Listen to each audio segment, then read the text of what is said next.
శ్రీశైలాన గాలివానలు పెరిగి పెద్ద బండారాళ్ళు ఎగిరిపోతాయ్యా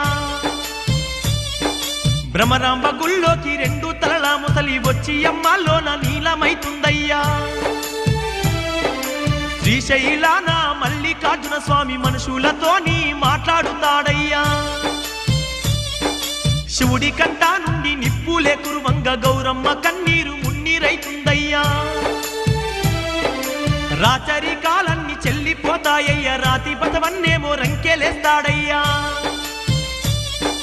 ముండమో పూలంత ముత్తైదులు కాగా మగవాళ్ళు లోకాన తగ్గిపోతారయ్యా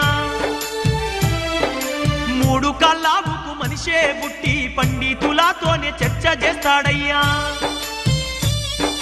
వెన్ను మీద రెండు రెక్కలతోని వింత మనుషులు పుట్టుకొస్తారయ్యా తూర్పు దిక్కున 9